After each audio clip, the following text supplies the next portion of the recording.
Yo, what up? What's good, y'all? Rasathi out here in Singapore, and I wanted to come on and talk to you guys a little bit, see what you got going on this morning. It is Wednesday. It is the last day of school today at Hougang Primary, and yeah, I'm excited because I get to hang out with baby girl every day and create with her instead of while she's at work. So that's gonna be a big change for me. You know how I do with change, not so well, but I'm gonna work it out. You know what I mean? I'm gonna find out how I can make this schedule work so that both of us get what we need to get done.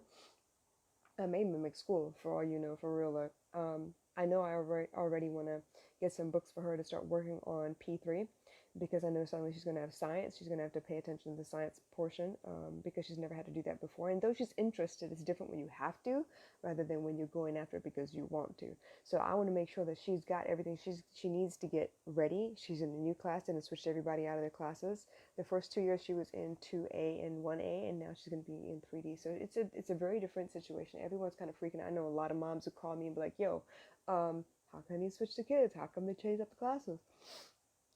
Bottom line is, I don't care. It doesn't matter why they did it. I just know that now she got a new set of kids, a new set of classmates. She got to learn to work with them, and I couldn't be more proud because right now I got her signed up, and we chose hockey CCA because I think the team building and teamwork is a really really important skill set for the rest of your life. And if they don't have organized sports the way we used to, they don't do intramurals and stuff in school.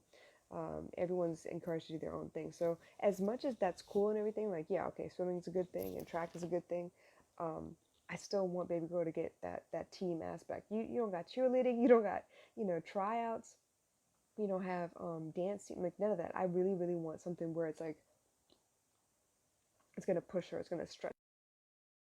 That's the best way for me to learn as well. And maybe it's not the best way for her, but I do need her to learn that skill set. Yeah, so we're gonna help her along the way. So we got about what, a month and a half of no school because in Singapore here we go from middle of November until the 2nd of January. 2nd of January is the first day of school already, and we get back to work. So I feel pretty good about that. I'm a little nervous to be honest, but yeah, I feel pretty good about it because she gets to stretch. She gets to be more than she was before. She's not going to be allowed to stay where she is. She's going to have to be pushed a little bit to get to that next level, and I feel good about that. I really feel good. So the reason I named this podcast "The Process and the Results" is because you know me, I wake up in the morning, I check social media, and then I start listening to stuff that gets me going for the rest of the day. And sometimes I revisit stuff, sometimes I listen to it again. But the bottom line is I want to listen to this stuff. I want to get it together. So I was listening to, I got a notification for E.T. the Hip Hop Preacher, and he has his second podcast out. And this time he was talking to Inky Johnson Motivates. That's the IG name. I've never heard of this man before. I didn't know there was a man named Inky. But he was talking about giving your all no matter what. And I agree, you should give your all. But I also know that sometimes you're gonna come to a point like a brick wall, some kind of obstacle, something that really like irks your nerves. Maybe it's like digging up all your darkness. It's pulling up all of your demons. It's upsetting you. Sometimes you gotta walk away for a minute, gather your thoughts, get your shit together, and then go back into the fight. But for the most part, he's talking about you can't get attached along the process. What you got to do to get to where you want to be, you can't get attached and get upset about it. You got to keep going. You got to get to that process, the results. And it may not be exactly what you originally thought it was going to be. It's like any experiment, right? You say, okay, this is the hypothesis. If I do this, then this will happen. You test it out. You got variables, you got non-variables, you've got, constants, you've got, I don't know, many elements to an experiment where you can tweak this and tweak that and see if you can get to the result you're looking for. And a lot of times you get close. You get pretty damn close, but it's not going to be exactly what you wanted it to be because who you were when you made up the experiment, when you decided to start this challenge, is not who you're going to be by the end of it. So your ideas of what the results should look like, the way it's going to happen, will change along the way. So don't get attached to those things and then let that stall you, the attachment itself. The other thing is he was talking football.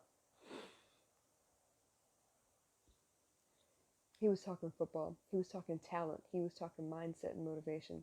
And I like that because Honestly, when I was younger, I didn't know the first thing about football. I've never seen the game played. But obviously, when I went to high school and then to college, I got to watch a lot of football games. I got to understand the game really well. And this is why I love team sports, because everyone has a position to play, everyone has a job on a team, right? And a lot of times, the coach's job is to figure out who has what skill set and put them in that position so they can play the hell out of it. So maybe as pee wee football, little league, or whatever the sport was that you played, whoever put you in that position originally was because it was easy for you to play that position, right? Because at the end of the day, coaches still want to win games. So that's cool and everything. But eventually, when you get to the collegiate level, the high school level, hopefully, but yeah, definitely the collegiate level, you're going to get coaches that can really see beyond what you've been told you can do all this time. It's like that flea story that I keep talking about. A flea can jump so high. It can jump higher than I am tall, okay? But if you put it in a glass jar for a while, it will continually hit its head on the top of the lid until it learns that, hey, I can only jump this far before I hurt myself, and then it's going to tell itself that it can no longer jump that high. And you could remove it from the jar at some point.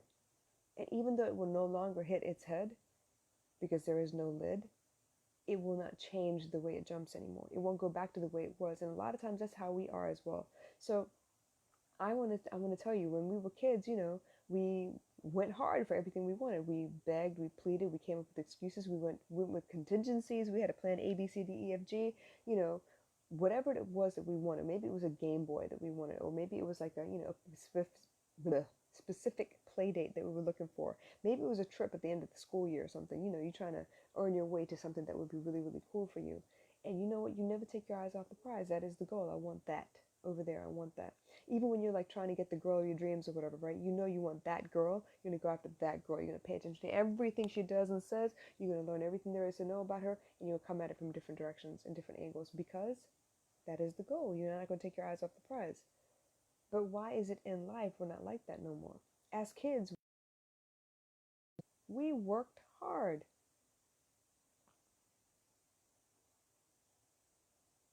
We did not take our eyes off the prize. We went after it with everything we had. We used our imagination. Well, we tried to get to the heart of the problem. We tried to investigate all the elements of whatever was standing in our way. We did all we could, man. We did all we could to make sure that we got to where we wanted to be. But as adults, we take no and we keep on going with it. We hear someone say, no, you can't have that. And for some reason, we stop fighting. We give up. We don't want to go no more. It's done. We're good. It's all right. Okay, I'll just think of something else. And I'm no different. I'm guilty too. I used to do this thing where, I didn't always have enough money. I used to do this thing where I decided, yeah, let's say I wanted this, I don't know, palette of makeup. I didn't really do makeup, but maybe it was like a specific type of clothes or something. Honestly, I taught myself not to want so much, because wanting made me upset because I didn't have it.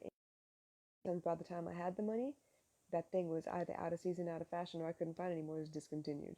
That's just the way it was. So what I ended up telling myself was, all right, well, is it essential? Will I die without it? Nah, I'm not going to die without it. I don't really need it that bad. So I taught myself not to want. And now when they're telling you, write down your goals and your dream, write down everything you want, dream big. It took me a while to learn to dream big again. Because dreaming big for me was, McDonald's one time. Because I didn't have that kind of money to waste on McDonald's, because I was trying to count my pennies. I was trying to make sure that, the money lasted a little while longer. And yeah, okay, you can tell me that's lack mentality and all that stuff, but you know what? Bottom line is, I still need the money. I still need to be able to feed the family. I still need to be smart, wise, not penny round, pound foolish, all that stuff. I want to make sure that I'm wise. So I taught myself not to want, which also means that when somebody says, hey, you can't do that here, I'm going to stop thinking that I can do that. I'm going to tell myself, nope, okay, I can't do that here. Can't do it anywhere. Let it be. It took me a while to get back to that creative solution situation. When someone said, oh, no, you can't live in Singapore without a maid, it took me a while. It took me going through getting a maid, realizing that she really wasn't worth the time or the effort or the money I was paying. And then I got rid of the maid and I made it work. Because I was thinking, you know what, why does it not work in Singapore? But it damn sure works in the States. People live every day without a maid, without a helper. I don't know what the hell you want to call it. It doesn't matter. Somebody else in the house that does all the work for you. I'm not giving $500 to somebody who's going to eat and sleep in my house and do the bare minimum. And yeah, that depends on the kind of employer I am, which I am a very fair employer, but I want you to want to work too. I want you to want to be here too. And if you don't want to be here, I'm just going to send you home. The next crippling comment, oh no, you're not wearing enough makeup for hospitality. You need to be, full on drag queen makeup with dark red lipstick, bright red lipstick, because we want to see your lips. But I was always taught that that's not attractive. That's something the streetwalkers used to do. And I'm not knocking anybody's, lifestyle. I'm not at all. But that belief, plus, honestly speaking, that was just an excuse. The real reason I don't really wear lipstick is because there's too much touch-up going on. I don't want to have to continually touch up everything. If I put it on my face, it should stay there. And if it's not going to stay there, well, I don't need to put it on my face. It's a waste. But yeah, they told me I had to look a certain way. I had to walk and talk a certain way. I had to behave a certain way. Well, guess what? Why did you hire me then? You should have hired a robot, because that is not who I am. I will go along with your rules for a little while. I will do the best that I can. I will make sure that, the work gets done. If you're looking for the results, I'm here. You're looking for me to adhere to every step of the process, unless it's, specifically designed that way, like it's a computer program or something. Yeah, probably not. Because I am me. I'm not going to change for nobody. The process and the results, I understand that game. The process will change. I have to make it mine so that it is authentic. So it doesn't look like it's been, curated or scripted. It's not fake. Because the last thing I want is the result to look like, oh, I conjured that. I made that up. I want it to be real. When somebody gives me a testimony, I want it to be real. I want it to be like, you know what? That girl was good. She really helped me. She cared. She got to know me first. And then she started giving me advice. That's what I want. That's the result. The result is the authentic testimony. The result is these people that need help found a safe place with me to ask for help. And then they were willing, little by little, to adjust things in their life so that they can get the results that they were looking for. The bottom line is, in order for me to get that result, I can't quit halfway. I can't give up the first sign of a struggle. I really like the way Inky put it. He said, anybody can do 2-3 downs. Anybody can do 1 or 2 rounds in a boxing ring. But how many people can put in their all from the time they walk out onto that field to the time that they, the last second is off the clock and they call the game? How many of y'all, no matter how many times you get knocked down, will get back up with the same strength of character that you got up in the first place? How many of you will let every time you get beaten break you down a little bit more, dim your light a little bit more, chip away at you a little bit more? How many? What is the cost at the end of the day?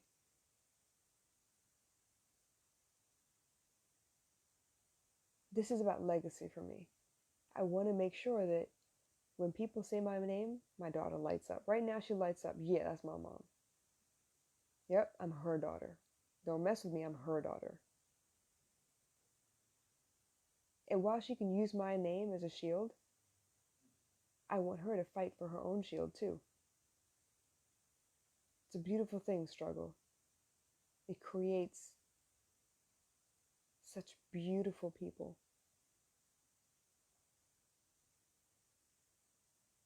Deep, layered, people who really struggled, some people who came up the hard way, some people who found shortcuts and eventually ran out of shortcuts and then had to come up on their own, figure it out for themselves. Don't be afraid of the process. Don't be afraid of what it's going to ask of you. Just know that once you say, hey, I want this, the universe does conspire to give you that. But that also means it's going to test you, it's going to stretch you, it's going to put you in situations that's going to force you to grow into the person that can have what you asked for. I used to fight with my teachers all the time, man. had a tough time with Miss Folks, my math teacher. I think I made a college professor cry once. And it wasn't because I was being spiteful. I was having a tough time. I was asking questions and they did not want me to ask questions. Miss Folks was okay. She helped me out. I really wasn't sure that anybody would take the time to stick it through with me. A lot of people give up along the way. But you know what? If I don't ask the question, I won't know the answer.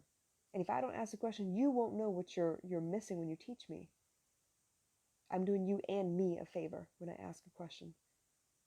And you are doing me and you a favor when you push me through whatever stupid limitations I put on myself because you see potential in me. Hey, Govind, good morning. I'm not here to get through life unscathed. I want to go to war. I want to fight. I want to battle through some things. Why? Because I know that the older I get, the more I've survived, the less that can beat me. The less times I stumble, the more steady I am on my feet, the more balanced I am, the more I grow into my arms and legs. I'm not just, elbows and knees no more. That lanky ass girl that I was when I was 13. I've been through some things. My walk is different. My talk is different. The way I see life is different. But if I had given up at any step along the way, I wouldn't be here right now. I wouldn't be able to help you. I wouldn't be wise enough to tell you, hey, you better watch what you're doing right now because you keep going down that path, you're not going to get to this dream you keep telling me about. Don't shy away from stretching. Stretching hurts. It's got growing pains. Stretch marks, they hurt a little bit. They itch sometimes. They don't feel so good. They don't look so nice. But it's proof that you expanded beyond what you thought you were. You're only limited by your thoughts. Your thoughts are molded by your beliefs. Please don't get attached to this process. Keep your eye on the prize. What is your end game? You can. It is possible. Impossible is made possible every day because somebody takes one step closer every day. I didn't think I could have a podcast. I really, really, seriously hated my voice. But I knew I had a lot to say. And I knew people wanted to know what it looked like, from the beginning till now. If you go back to my very first podcast, I probably stumbled through a lot. I probably said a lot. I still say a lot. I yawned, coughed, sneezed. There were some nights I remember I did the podcast. It was so late, and I'd be laying in bed talking, saying my piece, and I would fall asleep and wake back up and still be on the damn podcast. I have no idea what I said. But I don't go back and edit because I need you to see that.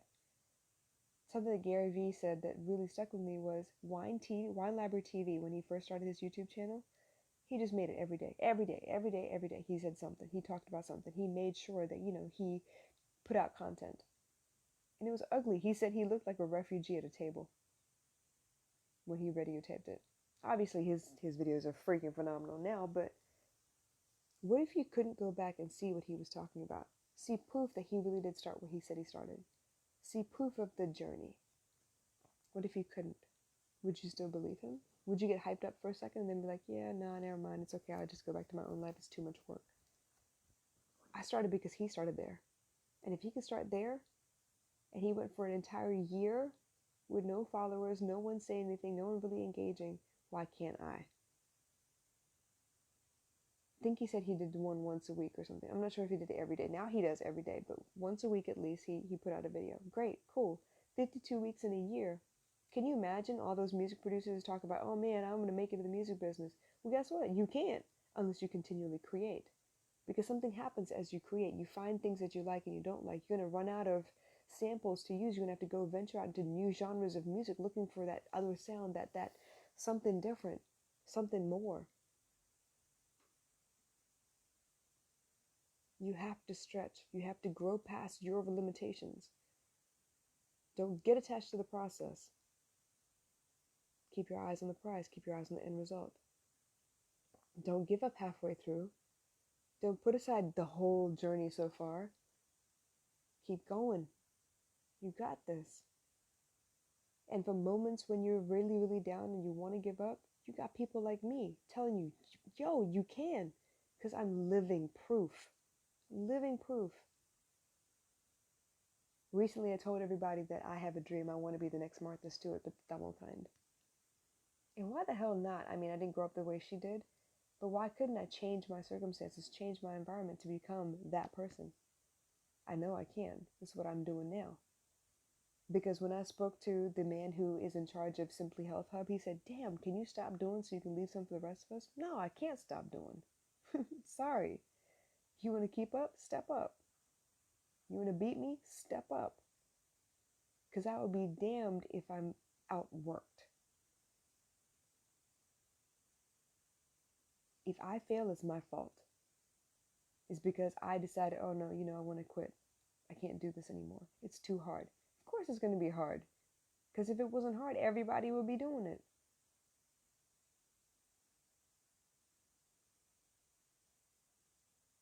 The way Inky Johnson put it was, damn, he was in the locker room one day and one of the boys came in after practice and was like, I quit. He was putting his stuff up. He was trying to get dressed and, get back to school or whatever. And he was like, no, I quit. And Inky turned to him and said, look, are you serious? Don't stand there and tell me you're about to quit. Don't stand there and tell me that you're about to curl up into the fetal position and give up. And that got me because honestly, I say that word a lot, I quit. But the way I say it is I quit, but I'll be back tomorrow. I can't take any more today, but I will be back tomorrow. I can't do any more right now. I need to take a nap. I need to take a break. I need to do something else because I'm wasting time. I'm not getting through this one obstacle. I need to do something else.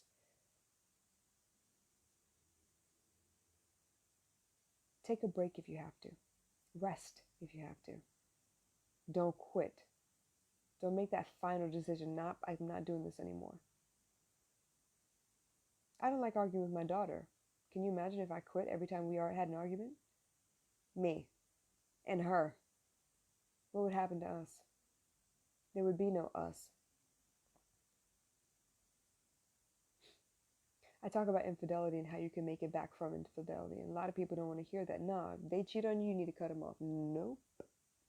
That's not how I feel. That's not my belief. And you're welcome to believe what you want. But guess what? I believe that there's something else going on if there is any person in a relationship that feels the need to cheat. They're missing something in their life and they don't know how to ask for it. They don't know how to recognize it in order to fix it. I believe everything can be fixed.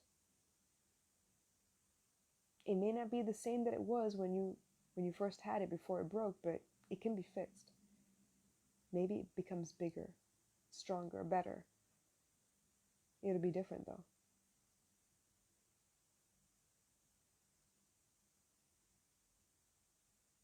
I don't know how many times I've changed my tactics, my strategy. I don't know how many times I've changed the way I do things, my schedule this year.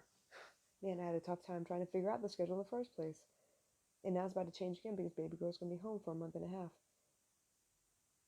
The process is constantly changing. It changes with my skill set. It changes with my attention span. It changes with the amount of people in my house, to be honest. I could have gotten a swole ass head. I got a little gig on a Vasantham TV show and a serial on Channel 5. I could have got a swole head and be like, oh yeah, I'm an actress. I'm going to stop doing everything else because this is paying me. Sure, it's paying me. But my work? I'm not quitting that for nobody. I'm going to keep going. Because it's important to me. Because that's the real work. So don't get attached to that process. Let it change. Let it take you wherever it needs to take you because it means that there's another skill set you need to master. There's something else that you're not considering. There's something else you need. Stretch, grow. Feel that pain a little bit. Keep going with it. Because if you really want what you say you want, you can't be who you are now to get what you want in the future.